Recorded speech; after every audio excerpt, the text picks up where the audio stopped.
Oh, let's talk my favorite subject, stormwater management. Love it. I'm currently outside of this house. Been here a couple times, a couple videos here, and I'm walking up the driveway. And I want to make sure I'm very specific when I say I'm walking up the driveway. You can see here we have a retaining wall on the side of the driveway. We did not change the grade of the yard on this side. You could see how much we came up. So the issue that we ended up having, we first did a stormwater design that calculated the amount of water that should, reasonably be taken up by the addition of our building. You can imagine this building ended set roughly on this line, and from here over is all new. So that whole bulk from across here and up there used to be grass, earth, dirt that could take water, rainwater specifically, and let it go into the ground. When we went to the board, some of the neighbors, especially because this all slopes down that way. See those high tension power lines over there?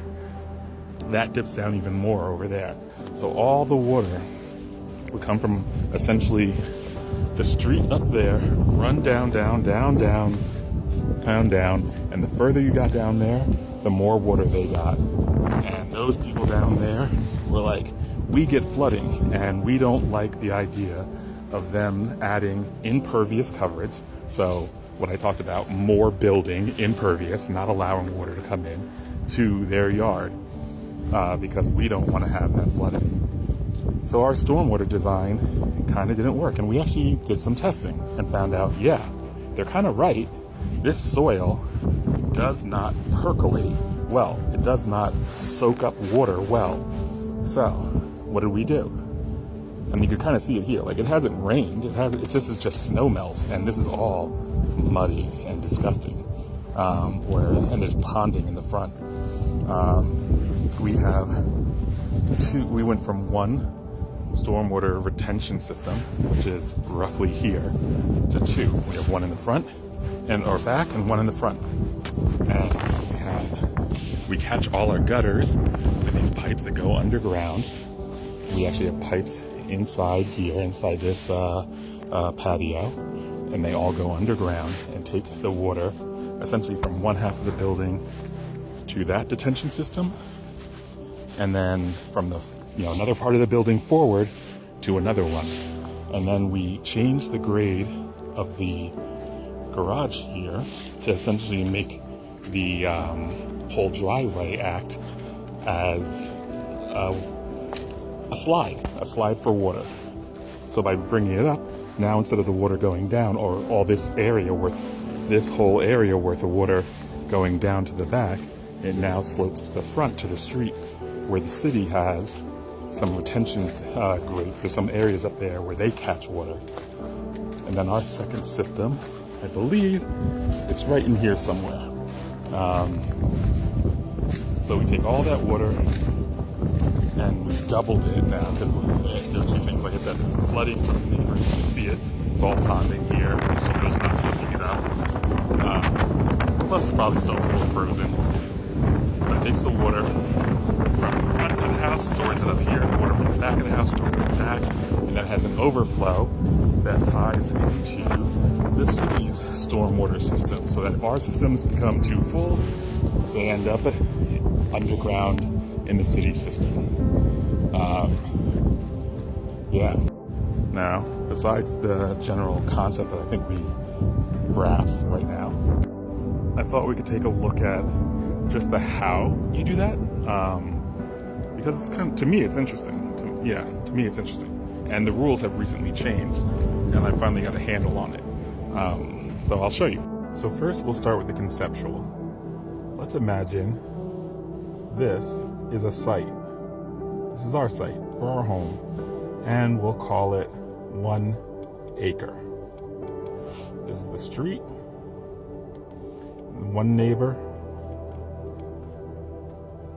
and then we have another one here. We'll call them number 2. And this 1 acre has nothing on it. Now we're going to come by and we're going to place a building on it. And we're going to imagine it has an attached and a walkway to the building, right? And we're just going to make up a number and call this, even though it's completely ridiculous, we'll call this a 1/4 acre that we're covering with a building. And even though this is also ridiculous, we're going to say this is an 1/8 acre of walkway. So we used to have an acre that could soak up water, but now we have this building that takes up space and ground that can no longer let water in, plus a walkway that can no longer take water. And so we went from 1 acre of grass to now 1 acre minus 1/4 acre minus 1/8 of an acre equal 5/8 of an acre. So we've lost 3/8 of our ability to soak up water in this. So what we got to figure out is, okay, we've lost that 3/8 of an acre. We need to place something here that can hold the amount of water that this would have held. And we need to take that water, so we'll say we have gutters on our house, and we've got to catch them and bring them to our something. And in case this thing gets full, that has to go out to the street. With me so far? I think so. That was pretty simple. So now let's look at an actual project here. Here is my stormwater design for a project. What I have is essentially all the rainwater from the roofs, and just to give you a little bit more graphical understanding, let's go to this plan here. It is actually, I think that the black is driveway, the blue is also driveway, but that's where I'm parking cars. The green here, those are our trash. The gray is all walkway, and this gray is the building and the building. So we've got walkways, we've got trash, we've got driveway. All of this cannot soak up water. And what we used to have, oops, the wrong way, was just this little building and a driveway and a walkway. So we went from, I'm just using probably an estimate of, let's say, around 1/4 of this site, actually probably less, used to be taken up by something, is now taken now at like almost 80%, 75.6%. I can't believe I didn't put, where the F is it? Oh, here it is, stormwater calculations. Okay, so we have our lot area, our building area, our paved area, and our seated area or yard. And we take a look at, now this town, when you're doing new building, no matter what was there, they want you to look at it as though it was empty. So we had the whole thing empty, and there's a set of coefficients, because you imagine, even though there's grass and earth, it can't absorb 100% of the water that hits it. So we say 20% of what gets there creates this weight.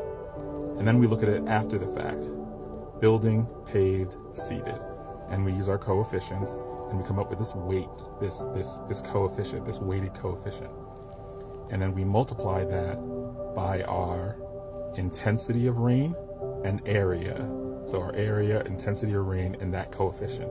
The coefficient, the intensity of rain in this case for a 10-year storm, times the area gives us a number. And then we come up with cubic feet per second. And we have a before number, 152, and an after number, 607.